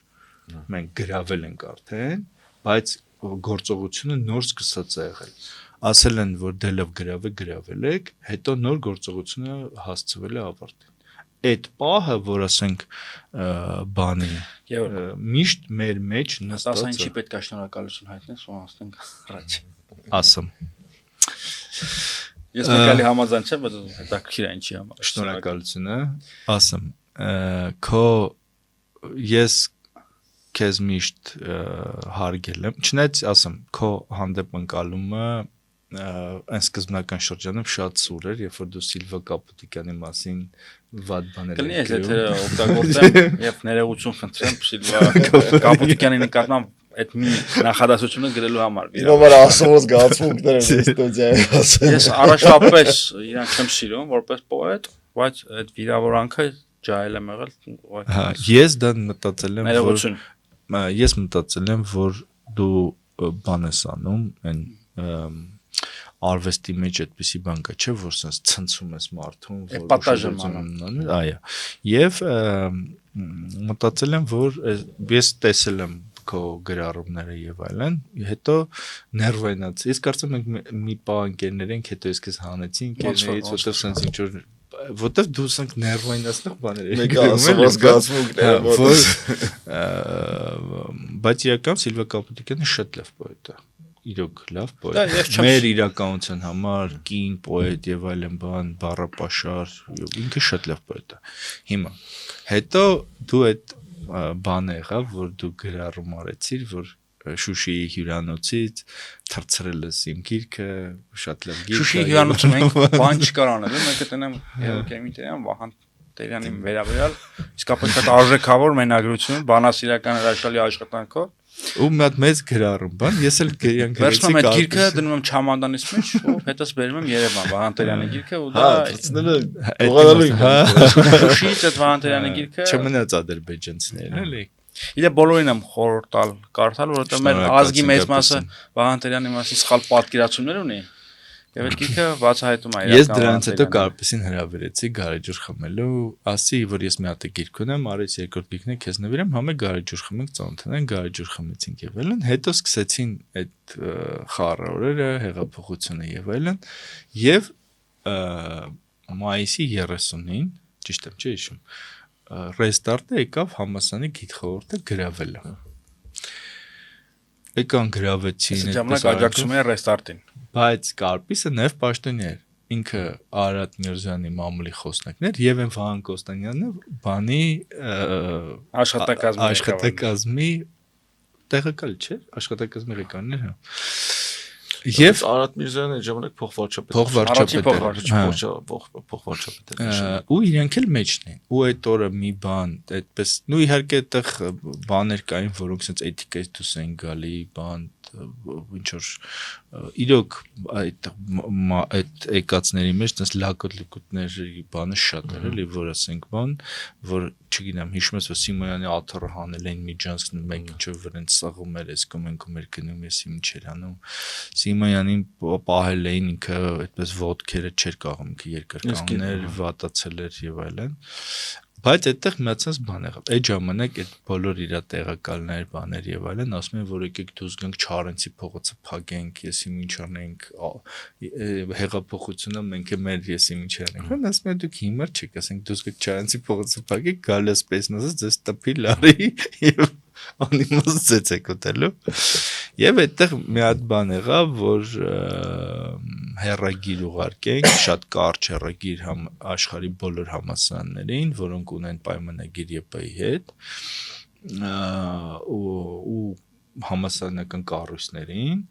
որ խնդրում ենք ձեր Հայաստանի կառավարությունը խառնվել է համալսարանի բանի, ոտնահարում ակադեմիական ազատությունը, խնդրում ենք դիմեք ձեր կառավարություններին, որ ճնշում բանեցնեն մեր կառավարության վրա, որ այս բանը չափազանցրել եք։ Ես էլ եմ քանի որ այնտեղ Եվան բարձր պաշտոնյաները, ես եւ Վահան Կոստանյանը։ Ընդհանրապես խոսնակ եւ Արարատ Միրզյանի օգնական, բան ճշում են, մենք ինչ բարձր պաշտոնյա։ Այդ երևի իմ կյանքում արած լավագույն Բայց այդ չափազանցությունն է։ ամենակարևոր բանը գերում օրացը, բայց սպասի շարունակություն եմ պատմում։ Ես եմ քեզ հրապարական շնորհակալություն հայտնել, որ դու այդ օր եկել ես ԵՊՀ եւ գտնվում էր ԵՊՀ շերքում։ Վահան Կոստանյանն էլ եմ շնորհակալություն հայտնում, որովհետեւ դուք չնեիք Սիմոնյանի իշխանությունը հենց այդ օրը կավարտվեր։ Բայց ես ուզում եմ հանուն արդարություն ասեմ, որ Մենք նկատողություն ենք ասած ԵՊ գալու համար։ Նիկոլ Փաշինյանի կողմից գիտես, չէ՞։ Գիտեմ, որտեվ ես գիտեմ, որ ինքը զանգել է Արարատ Միրզոյանին, իրան զանգ ա եղել, ինքը ասել է ես տեղեկ չեմ, չգիտեմ ինչ եմ, հետո զանգել է Արարատ Միրզոյանին, Արարատն էլ զանգել է ձեզ։ Ես այդ օրվա իրադարձությունները բան չեմ, բայց ես ուզում հանուն արդարության ասեմ, որ այդտեղ մի հատ երկրորդ քայլել եմ ես արել, ես օգնել եմ, որ այդ մտածները շատ արժանապատիվ դուրս գան, որ պարոն Սիմոնյանի հոսպիտալացումը օգնի, որ այդ մտածները ոչ թե տենց ամոթով ես ինչով դուրս գան, այլ արժանապատիվ ձևով կարողանան տեղից դուրս Այդ գան։ օրները որ տարբեր բարիկադներից եկանք իր այդ պաչիկը բարևեցինք, սա ռամացած նայում են, սրանք թշնամի են, որ ասում են։ Դա եղել է նաև Շանթի տղայի հետ, որ դեռ հեղափոխություն չեղած, իրենք եկել էին համալսարան եւ այդպես բան եղել։ Ամեն դեպքում ես այդ ժամանակ երբ որ դու նշանակել ես, կարծում եմ որ դու երկրորդ չես դիմանալու, որովհետեւ դու ինքդ շատ Ես ըտարում կպական չի։ Հա, բայց այդ նկարները որ դու ասեն կառավարության բալկոնից ծխելու ֆոտոներ դնում ես ինչա դա։ Կներեք, էլի դրա համար։ Մեկ այսօր զգացումները մոտս երկուսությունը նայելով։ Այնուամենայնիվ Բայց դա Արարատի բանն էր, PR-ն էր, լավ, որտեվ ինքը այդ ժամանակ այդպես սովորական տղայի բանի տպավորություն թողել, օրինակ իսկ հիմա որ օրինակ այս անցած շաբաթ բարձրաց որ ինքը ասենք $5,000 ժիլետ է հագնում եւ այլն, չգիտեմ, զզվանք է դա առաջացնում, էլի որոնց կար ասենք նման աղքատ երկրում ասենք մարդը գնա ասենք իրեն $5,000 տա ժիլետ առնի Հա, ասենք մանավանդ ինքը այդպես իրականությունից կտրված չի, չգիտեմ, ինքը չգիտեմ, հաստատ հիշում է, էլի 17 թվականին ոնց էր ապրում։ Դա ասում լավ է ապրում, բայց իդեպ ես մի բան եմ ուզում ասեմ։ Իդեպ Նիկոլ Փաշինյանի ուժը նաև դրա մեջ է, որ ինքը օրինակ ինքը չէլ հասկանում է թանկ հագուստի իմաստը, թանկ ժամացույցի իմաստը, թանկ էս ինչի իմաստը, ու դրանով նաև սիրելի է դառնում այդ մեր արդեն նշած լայն խավի համար։ Ես ասեմ տեղի չի գալի, ռուսամետ անվանում։ Իդեպ առանձնապես արամտամետ էլ չի գալի ասել, որովհետև պետք է հասկանալ այդ մարդը այդպես սկզբունքներ հաստատուն իզմեր չունի, խարսխված սկզբունքներ չունի, եւ ես չեմ կարծում ուտելիքից բաց։ Եվ ես չեմ կարծում որ Հայաստանի եվրոպական պետություն դարձնելը, Հայաստանին ԵՄ տանելը իր գաղափարախոսական դոգման է, չէ։ Հիշենք թե ինքը ընդդիմադիր ժամանակ թե ոնց էր ձեռառնում եվրո յոնջաներ իր ձևակերպան, երբեք ինձ թույլ չի տա։ Եվրո բյուրոկրատներին ավելին ասեմ, շատ քչերն են խոսում դրա մասին, բայց իր վեպը տպագրվել է ուրիշ տեքստով։ Այն տեքստը, որ տպագրվել է հայկական ժամանակով, որտեղ ասենք Անգելա Մերկելը ներկայացում էր որպես, չգիտեմ, անբարոյական կին եւ այլն բաներ եւ այլ, այդ ես թերթում եմ կարդաց այդ վեպը եւ կարամ ուղղակի չեմ ուզում շատ սրեմ բան։ Ես քո ասածը շարունակեմ, կարծես չէ կներես։ Ես վերջացնեմ էլի։ Իսկ ինքը քաղաքական գործիչ չէ։ Հա։ Շատ լուրջ քաղաքական գործիչ է հայկական մասշտաբներում եւ հիմա ձգտում է ապա տարածք համաշխարհային, հա։ Բայց հիմա ինքը իշխանության ինչ որ հենարաններ է իր համար, իշխանության վերարտադրության հենարաններ է գտել արևմուտքում եւ Ռուսաստանին նյարդայնացնող քայլերը իրականացնում, ինչի հետևանքով Հայաստանը կարող մնա առանց ատոմակայան, Հայաստանը կարող շատ լուրջ տնտեսական հարվածներ ստանա Ռուսաստանից, գազի գին, էլեկտրաէներգիայի գին եւ այլն, եւ հենց այս մոտեցման պատճառով մենք մեծ հաշվով կորցրեցինք Ղարաբաղը, որովհետեւ մինչեւ 20 թվականը հայ-ռուսական հարաբերությունների ամենալուրջ կնճիռը Ղարաբաղյան հիմնախնդիրն էր։ Հիմնախնդիր, որի բանակցային գործընթացը տապալեց Նիկոլ Փաշինյանը Արցախը դատապարտելով կործանման։ Այսինքն չեմ կարծում որ ինքը ռուսամետ գործիչ ընդհակառակը ինքը Ռուսաստանի համար շատ պրոբլեմատիկ գործիչ է եւ այդ տնտեսական փաստարկները իմ համար այդքան էլ հիմնավոր չեն թվում, որովհետեւ պետք չի ռուսական կապիտալը եւ ռուսական պետականությունը այտենց 100%-ով նույնացնել։ Ես այդ օրինակը միշտ բերում եմ պատմության ընթացքում եղել է 11 ռուս-թուրքական պատերազմ, բայց երբեք առևտուրը չի կանգնել։ Նաեւ ուզում եմ հիշեցնել, որ նույն 14 թվականի հունվարին Ուկրաինայի եւ Ռուսաստանի տնտեսական հարաբերությունները պիկի վրա են եւ նաեւ ներդրումային առումով, բայց դա չխանգարեց, որ ինչ որ մի առավոտ ամիսներ անց կանաչ զինվորիկները հայտնվեն Ղրիմում։ Այսինքն տնտեսական հարցերը ոչ միշտ կարան համընկնեն ռուսական պետականության քաղաքականության հետ։ Իդեպ մենք ամեն մի բիզնես դավադիր կերպով ռուսական ամեն մի բիզնես կապում ենք Կրեմլի հետ, չէ՞։ Նույն մոտեցումը չկա Թուրքիայի հետ կապված։ Երբ որ ասում ենք թուրքական բիզնեսը, թուրքական մշակութային էքսպանսիա, ընդհանրապես թուրքական փափուկ ուժ, նաև բիզնեսի միջոցով, ասում են դե այդ ինչ դավադրությունների տեսությունների մեջ եք ընկնում, մենք ուզում ենք առևտուր անենք, ոնց որ միշտ ալենք։ Այսինքն Թուրքիայի դեպքում դա խնդիր չկա, բայց ով ասում չկա։ Կա նույն բանն է։ Չէ, նույն բանն է։ ես այն շրջանակների մասին եմ Չէր ասում։ համարում հռոմեական այն տարածքները, որտեղ մտնում էր լեգիոնը, այլ համարում էր այն տարածքները, որտեղ մտնում էր հռոմեական փողը։ Այդ նույն բանը միջև հիմա կա։ Ամերիկյան փողը եկավ, դա ամերիկյան տարածք է։ Համաձայն եմ, Ռուսական փողը եկավ, դա ռուսական տարածք է։ այդպես չի։ Այդպես է։ Թուրքական փողը եկավ, դա թուրքական Ես ասում եմ, տարածք է։ չէ, ես ասում եմ ընկալումները Թուրքիայի հետ կապված շատ փափուկ են, բայց հենց ռուսական բիզնեսի անունը ստալի դա անպայման կապված է Կրեմլի հետ։ Կարպետ ջան, իհարկե համաձայն եմ, իհարկե, բայց թուրքականն էլ է կապված։ Թուրքականն էլ այդպես չի, որ ասենք անկապ ասենք լվացքի մեքենա են բերում այդտեղ ծախում։ Այդ մարդիկ դառնում են ինչ որ բաներ։ Պետք է զգուշանալ։ Բայց նույնից եմ ասում, ազդեցության գործակալներ են կապիտալը եւ պետության քաղաքականությունը պետք չի նույնն ասել։ Կարան նաև չհամընկնեն։ Այստեղ կա մեծ տարբերություն։ Հայաստանում այդ կապիտալը, որը գցում է պետությանը, դա պատժվում է։ Անպայման պատժվում է։ Գցելու հարց չկա։ Գցելու հարց կա մեծ տարբերություն։ Ես վերջացնեմ, էլի տնտեսական փաստարկները շատ քիչ են։ Արմեն Գրիգորյանը ինչու չնշանակվեց արտգործնախարար։ Ռուսները ոնց որ թե դեմ էին այդ ժամանակ։ Բայց եթե հակառուս էր, թող ինոդու մեկի նշանակեր։ Իսկ հիմա առանձին դրվագով ընդհանուր տեսություն հիմնավորել չի կարելի, դա հակագիտական է։ Հայաստանում միշտ Նիկոլ Փաշինյանն է տենց անում փոքրիկ դրվագով մի ամբողջ տեսություն է հիմնավորում, այդպես չի լինում։ Այսինքն Արադ Միրզոյանը, որը հիմա խոսում է Ռուսաստանի դեմ, նշանակվել է ռուսների թույլտվությամբ, ճիշտ է։ Չէ։ Ռուսների համար պրոբլեմատիկ չի եղել, այլ ոչ թե թույլտվությամբ։ Ես գիտեմ, որ արտգործնախարարության, պաշտպանության նախարարության, չգիտեմ, ինչ որ առանցքային բաներում միշտ նույնիսկ ասենք վարչության պետի մակարդակով նշանակումները ճշտվել են ռուսների հետ միշտ։ Տես տվյալ չունեմ, ասեմ ավելին, Սերժ Սարգսյանից հարցրել եմ։ Հա։ Ինքը հերքել է եւ ճշտել է։ Ինչ։ Ճշտել է, որ ասենք այս մարդը նշանակին թե չէ, ասում եմ, երբեք այդպես բան չի եղել, ընդհակառակը ինքը ինձ ասաց, որ մեր դաշնակիցը շատ պարկիչ տեղ է եւ երբեք այդպես միջամտություն չի եղել եւ Արադ Միրզոյանի դեպքը, Արմեն Գրիգորյանի դեպքը աննախադեպ է։ Սերժ Սարգսյանից ազնիվ խոսք հարցրել եմ։ Ես հակափաստարկ ունեմ Էդվարդ Նալբանդյանի հետ կապված։ Հիշում եք 16 թվականին Սերժ Սարգսյանը լուրջ փոփոխություն արեց կառավարության կազմում։ Միակ մարդը, որ պահպանեց իր պաշտոնը, դա Էդվարդ Նալբանդյանն էր, որը, ինչպես գիտենք,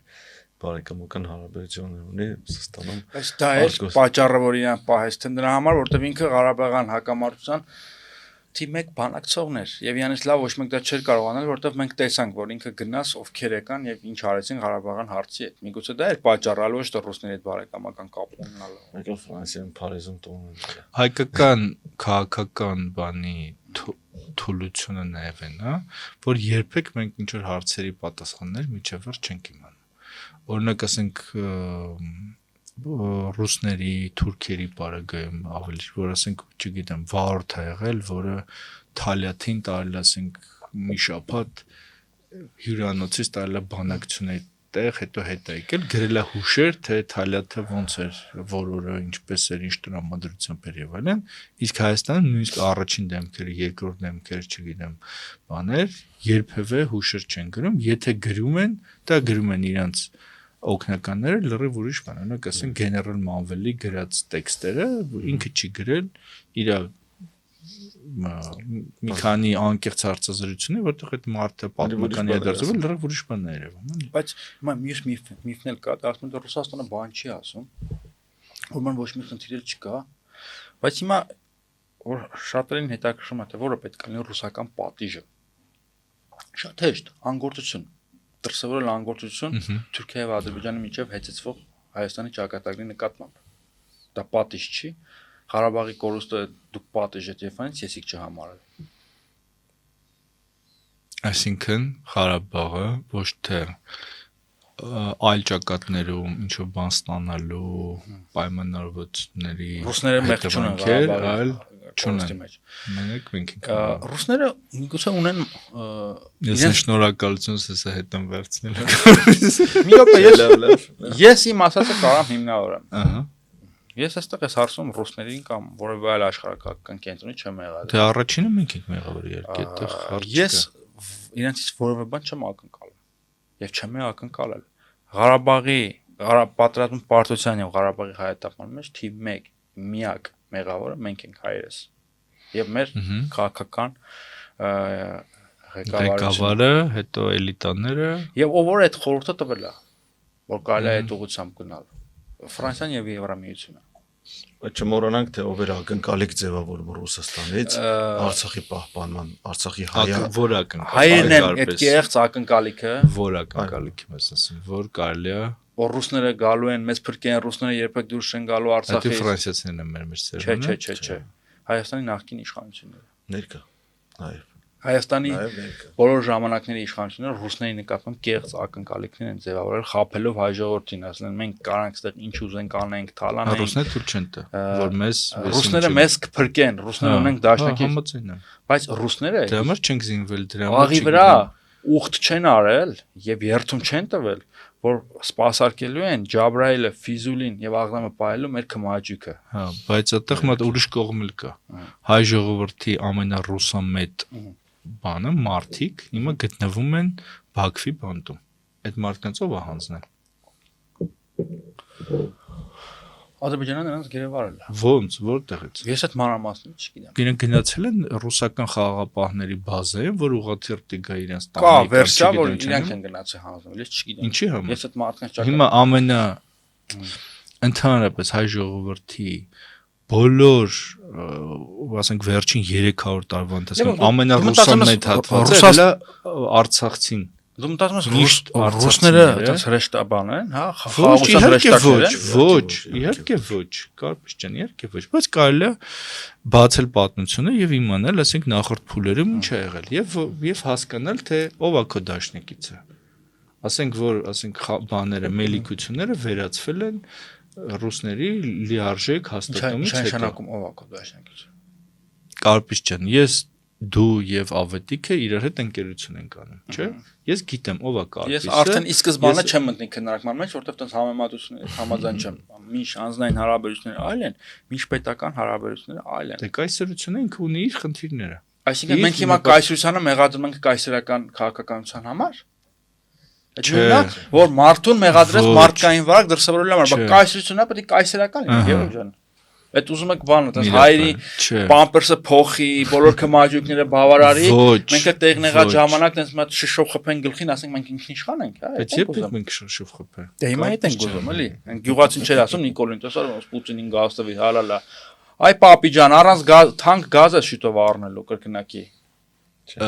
Այդ գազի վերաբերել Կարպետ ջան։ Նախ արի նախորդ ասացիդ պատասխանեմ, էլի։ Մեղավորը իհարկե ես չեմ ասում որ մենք պետք է Միքայել Աջապյանը շատ ճիշտ է ասում լավ ընկեր ակնկալողը պետք է ինքնին լավ ընկեր լինի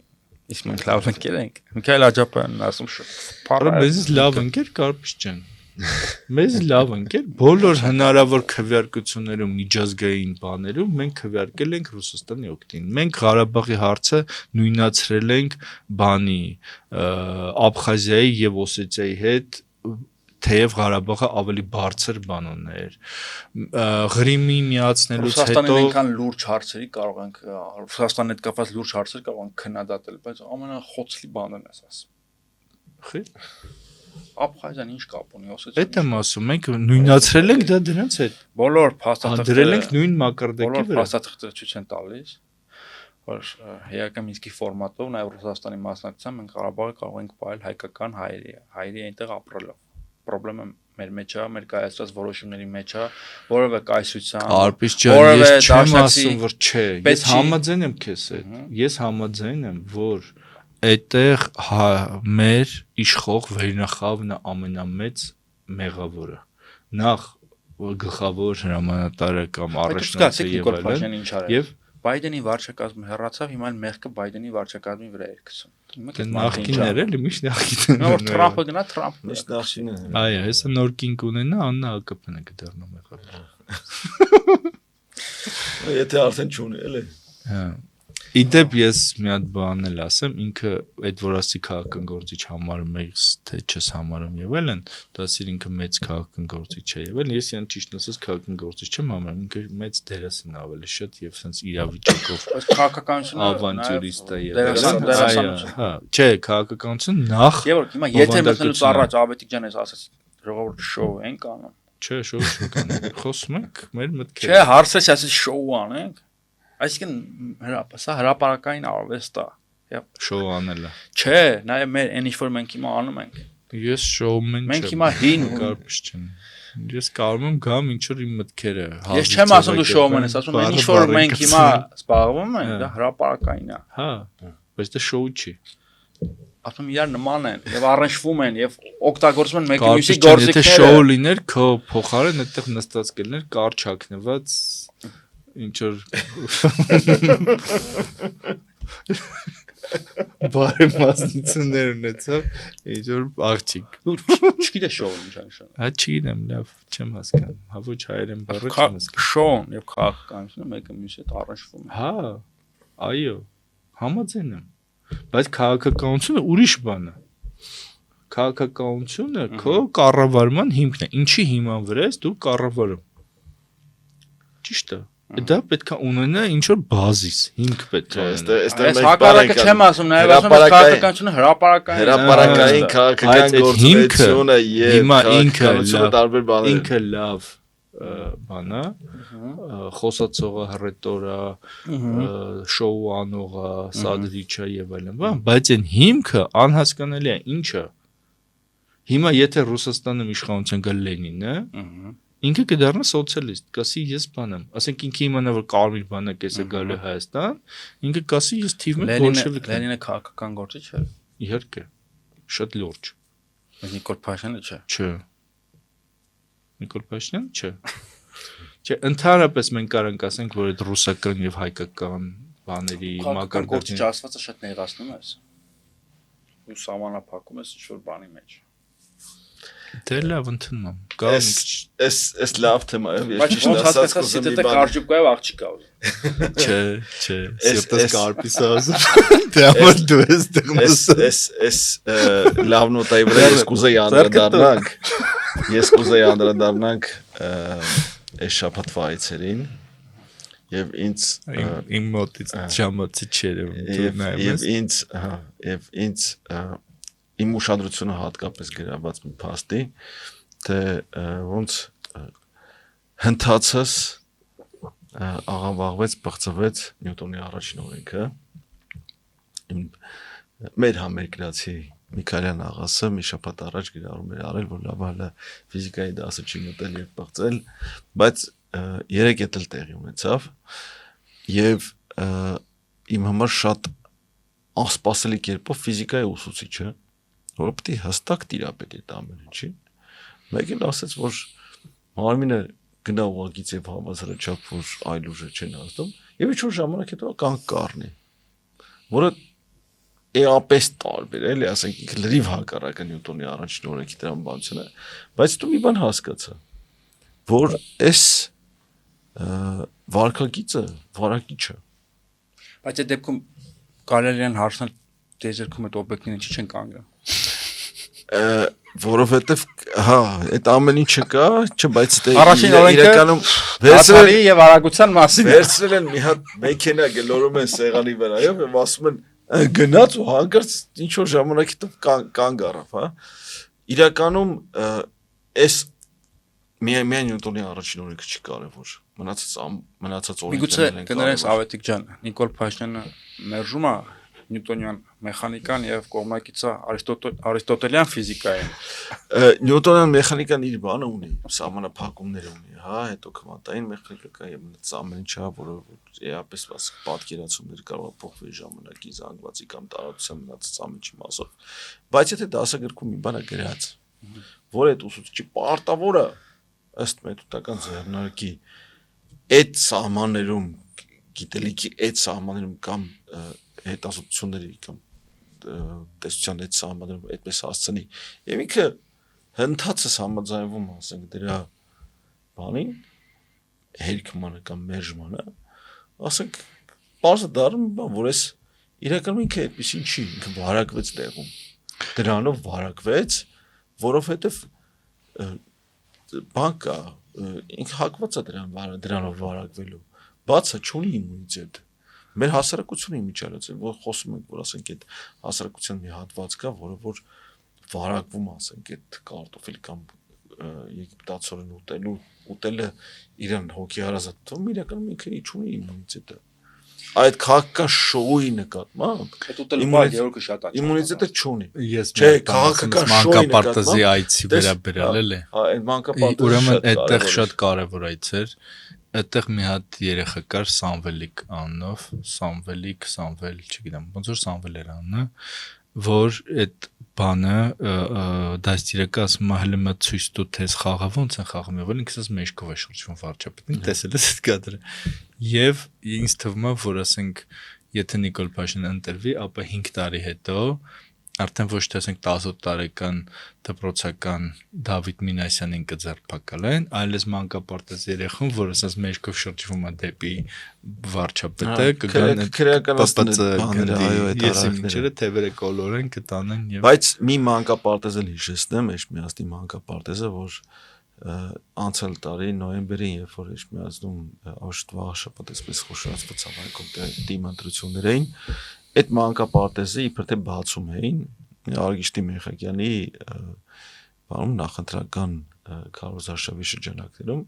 եւ այդ մանկապարտեզը պարզվեց երկրորդ անգամ բացվում է այո 2026 թվականի արդեն ապրիլին Նիկոլ Փաշինյանի նախընտրական քարոզարշավի շրջանակներում այսպիսի բաների հետ շատ են գործ ունեցել ասենք 1000 հատ ասենք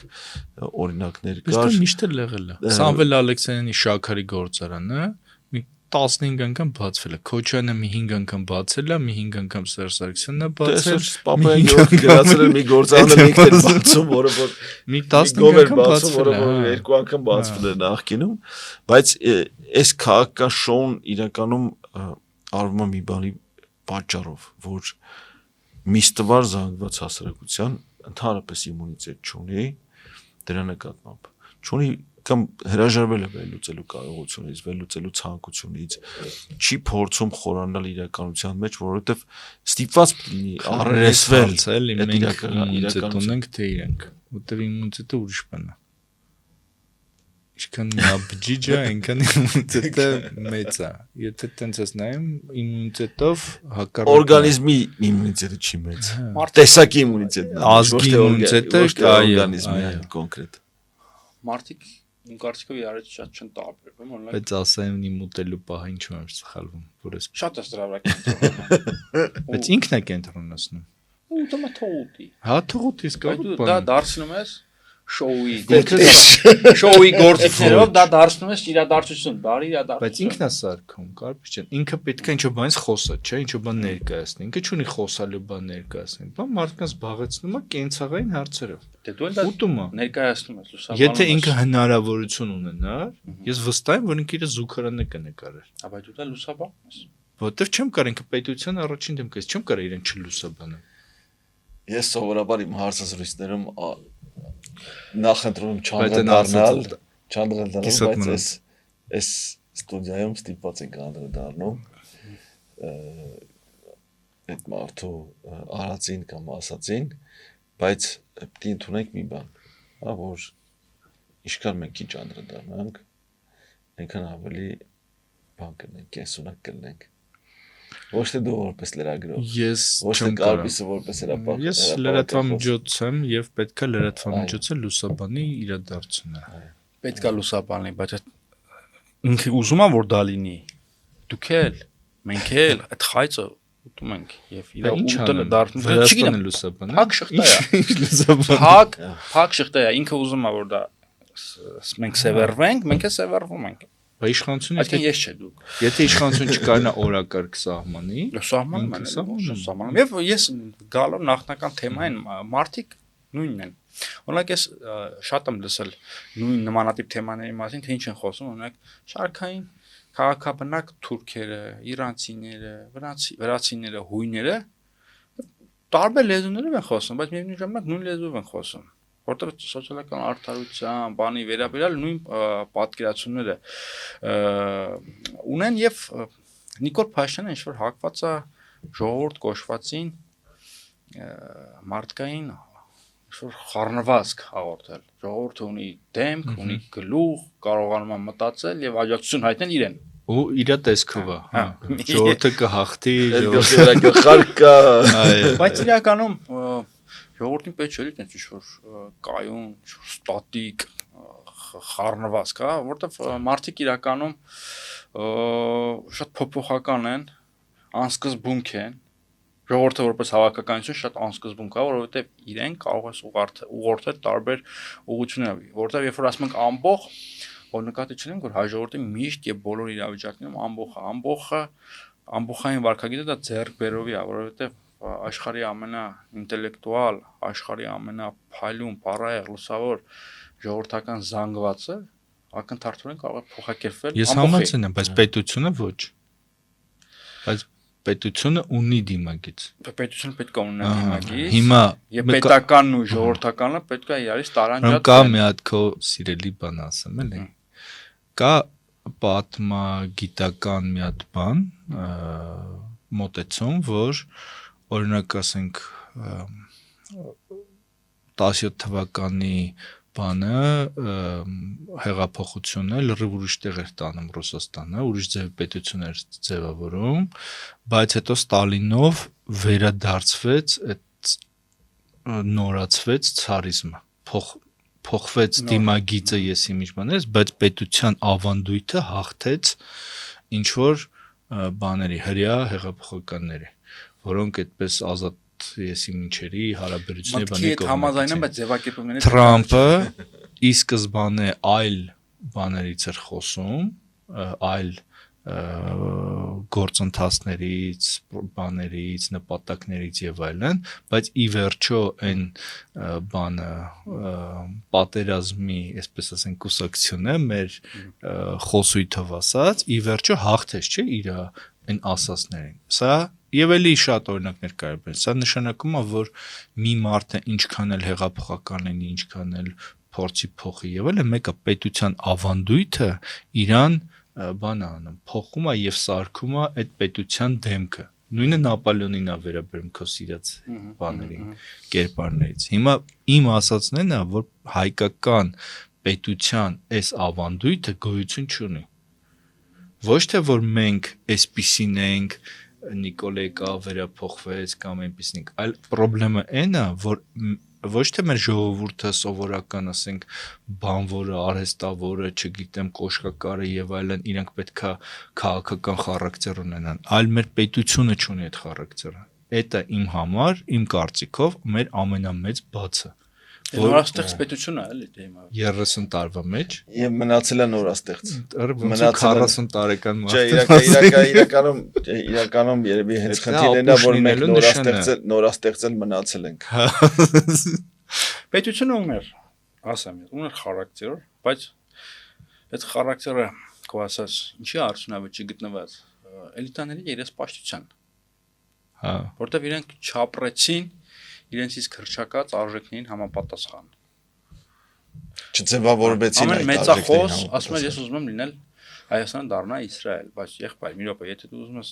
դառնաս Իսրայել, դու պատրաստ ես ապրել մի երկրում, որտեղ կա Իսրայելի դատարանի պես դատարան։ Դատարան, որը այո, բոլոր երեխեքը պետք է գնա ծառայեն։ Որը կարա դատարան, որը պրոպագեստինյան որոշում կարա կայացնի։ Դու կարաս ուզում ես, կարա կապրեք։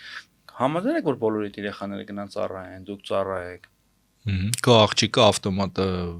վզին գցած գնա սրճարան։ Դե եթե դա չեք անելու, դու չես գա, հա, եւ գտան, հա։ Բնականաբար այդ չափալակ չտաս այդ երեխան կարճակնելու համար, հա։ Ամբողջ գաղափարները օրինակ մարդիկ կային, որոնք գրում էին, որ Ռոբերտ Քոչյանը ոնց որ մեր Բագրատոնի թագավորը լինի, թե Բագրատոններից է սերում, թե ասեմ չեմ, հետո հիմա Նիկոլա կանեն։ Լուրջ եմ ասում։ Եվ բնականաբար պետք է